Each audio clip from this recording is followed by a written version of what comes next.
If it's not my daughter trying to get in the videos, it's the stock kitty sitting on my feet or on my lap, purring away. Like, can you guys hear this? So loud. But that is neither here or there. Let's get into what is happening here on the day with AMC as well as the broad markets, because the markets did not have a very friendly day today, and actually the puts were up quite a lot. You're seeing the risk premium starting to juice today, and it could be a sign, and here she is, that the markets have further downside from here. Now, specifically with AMC was down 6.29% on the day, and after hours down about 2%. What could this mean for AMC, and what should you know, as you probably are likely investors in AMC? Before we get into all of that information, if you are watching this video, which is every single one of you guys, hit that like button and subscribe to the channel if you have not already and you want to stay up to date with this information. So first things first, let's talk about what happened today in the broad market. So you had the initial jobless claims, and the actual number is very much indicating, I should say, that the labor market remains very tight. Now, the markets have been rallying over the last couple of weeks because we have been under this notion that as long as inflation continues to come down, economic data and the labor market can remain tight. Like, that's the definition of a soft landing. If inflation comes down and the economy holds up. Well, the Fed reiterated to us very clearly, Fed Waller, Fed Kashkari, Fed Jerome Powell, over the last couple of days, that they're going to have to raise rates higher, that the terminal rate is going to be higher if the economic data continues to stay strong and to warrant the Fed raising rates more. So that did cause a lot of risk premiums to really juice today, and it did cause the S&P 500 to lose about 1%. In regular trading. You are up a little bit in after hours. Now, you also have earnings that just came out, in which we're going to talk about. It's like, she don't want to get on my lap. And then you are going to get more data tomorrow. That could be an interesting way to wrap up the week. So as far as earnings, guys, you got Expedia down 7% in after hours, Lyft down 22% in after hours, PayPal, it's struggling here, up 4% in after hours. It's back and forth. It was down like 8% at one point. CEO leaving the company looks to be good news, so we'll see what happens with that. It'll really come down to the actual earnings call, in my personal opinion. If PayPal gives up in a big way, it's going to make for a pretty rough start to the markets tomorrow. At least that's what it looks like. Now, coming at, that kind of hurt, at 10 o'clock in the morning, you are going to get the Michigan Consumer Sentiment Survey. And I've talked about this in the last couple of videos, and I don't mean to be redundant, but it's very important. If you have trades at around 10 o'clock in the morning tomorrow, the markets are going to react very aggressively because you have the Michigan Consumer Sentiment preliminary survey for February, but you have the Michigan inflation expectations for 2023 and for the 5-year inflation expectations. You're expecting those to tick down by about 1/10 of a percentage point. The 5-year inflation expectations going from 2.9% to 2.8%. You are expecting 2023 inflation expectations to go from 3.9% to 3.8%. Any increase in this at all is going to spark a vicious sell-off in the market. After all, Fed Jerome Powell keeps toting that inflation expectations are not rising. This is really what caused the Paul Volcker era, was that inflation expectations kept going higher, so businesses kept raising prices, and you had to feel a lot of economic pain to actually get those inflation expectations to come down. Now, that time around was a little bit different than this time around, being the biggest reason we even had inflation was the dollar no longer being backed by gold. So there's differences here, but long story short, if this comes up tomorrow, I would estimate about a 2 to 3% down day for the S&P 500. In that kind of market environment, AMC is not going to fare too well unless you get some crazy news, in which we're kind of in a blackout period until we get AMC earnings coming in the next couple of weeks. Now, I will tell you guys, the good thing about this, as long as inflation doesn't tick up huge next week, and we're like, yo, there's a big problem here, inflation's going back up again. If that narrative doesn't change, if people have this overall narrative, let me break it down to you guys like this. If people have this overall narrative that sure, inflation went up a little bit, but we're still going down, it's still coming down, then you're okay. If you have the narrative of, wow, inflation just went up quite a bit in the month of January, maybe it's coming back.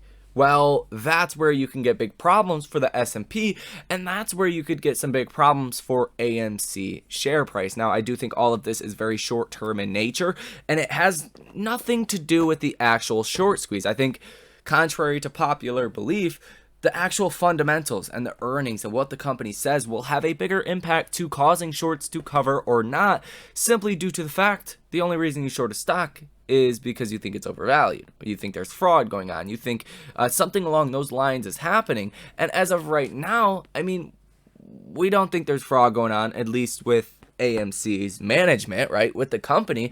And we don't expect, earnings and people going to movies to really slow down in 2022. Quite the opposite, or 2023. We expect it to speed up.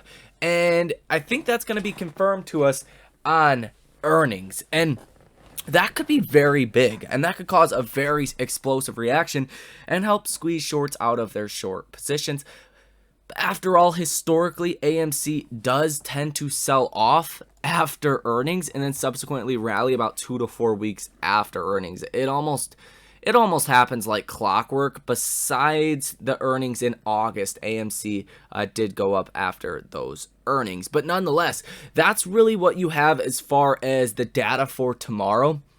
And the big data for next week, it's all going to be about CPI. Don't let anyone else lie to you. It's all about CPI, and that's really going to change the narrative here in the markets. Now, I personally think that maybe CPI is going to come in higher, and maybe Fed speakers have been trying to prepare the markets for a higher terminal Fed funds rate because they know the report's going to come in higher.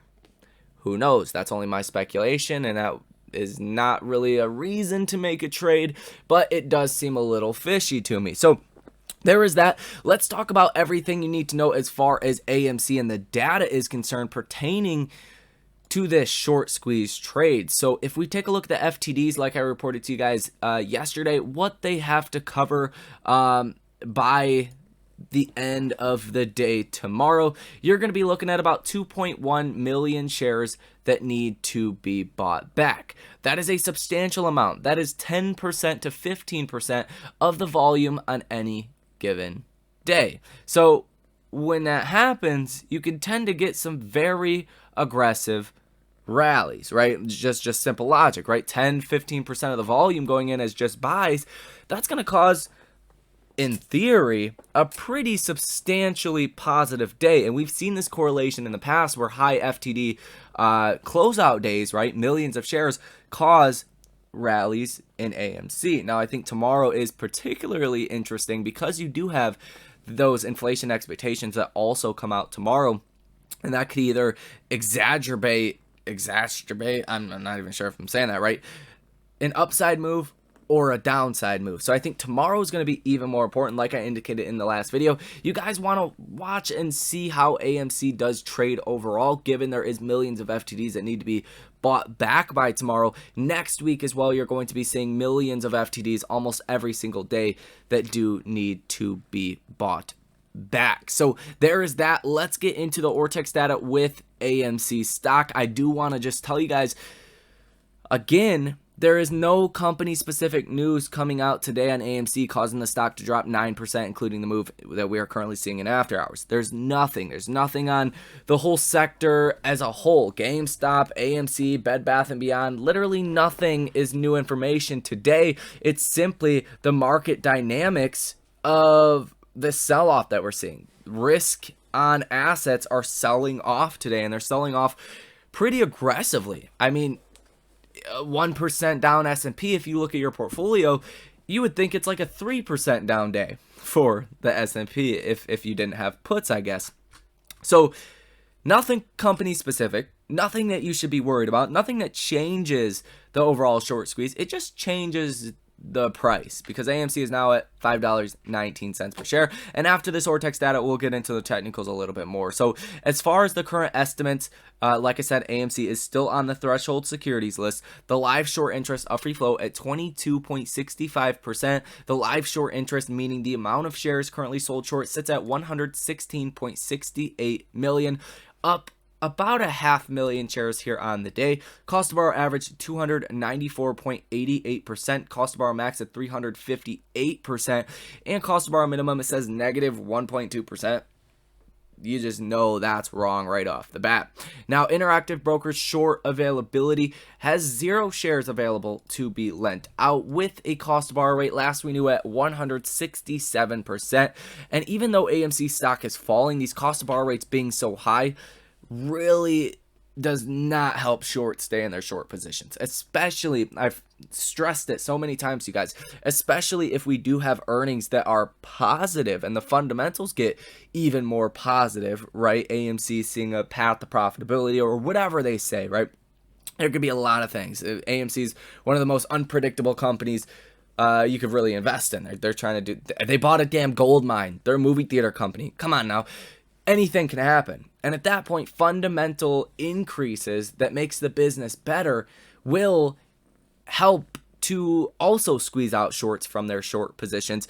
Not to mention the cost of borrow rates being so high, lack of availability to borrow shares, and everything else that is going on. So for a lot of good reasons, I'm very bullish on AMC. Leave your commentary, leave your thoughts on that down below in the comment section. What do you guys think is to come from earnings? Now, before we go ahead and wrap up this video, I want to give you guys a brief technical overview of the key levels to watch from here. So from my perspective, today was not a great day. Obviously, the markets did not have a great day. We've talked about that already in this video, but I think it was a very positive thing that AMC, they did sell off towards the end of the day very aggressively like the broad markets, but bounced back much more aggressively than the broad markets, and we remained above this squeeze level even here in after hours. After a 3% drop, you did hit the low of the day around $5.14 per share under the squeeze level, which is at about $5.20 per share. And then you've seen a sharp reversal towards the end of the day where AMC rallied much more than the overall percentage. I mean, look at these green candles right here. It was pretty dang explosive to the upside. This got us back above this squeeze level right here. And actually, you are down by a couple cents under this right now. Not a huge deal overall in my personal opinion, but the fact that you did break above this is a very positive thing, again, because we want to stay above this squeeze level heading into earnings. I really don't care what happens between now and earnings as long as we're above this line right here. If you're above this line, then you are in a bullish uptrend. At the very least, you're in a consolidation bullish pattern. Now, if we break above this downtrending level of resistance, that is the best case scenario heading into earnings.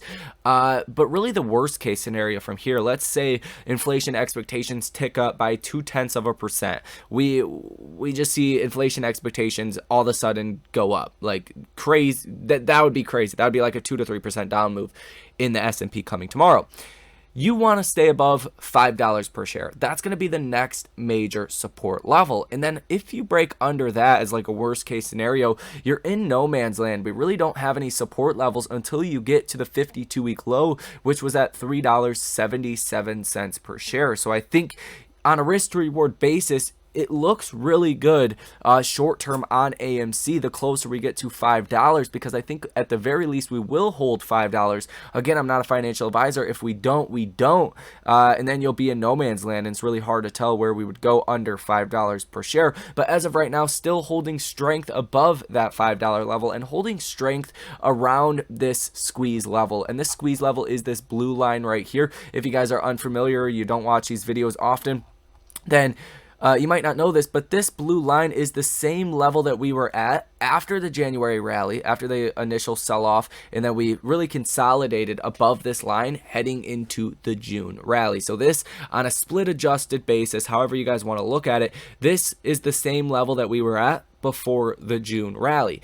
Difference is here, cost to borrow rates are higher than where they were in June. The amount of shares that are sold short is higher. The cost to borrow rates are pretty similar, but you also have still a growing community behind AMC. So a lot of things are very similar now to where they were in June of 2021, guys. So that is really going to be all for this video. As far as the RSI, that is pretty neutral at 47.96, slightly on the oversold side, but nothing I would squawk at. And then the MACD is firmly in the middle here, not too bullish, not too bearish. So let me know what you guys think about all of this information. What levels are you targeting for AMC? And what do you guys think about the Michigan Consumer Sentiment Survey? Do you think inflation expectations will tick up tomorrow, or do you think they will tick down tomorrow? That is really going to be the key of how the day trades coming tomorrow. So that is it for this video. You guys enjoy the rest of your day, and I will see you in the next one.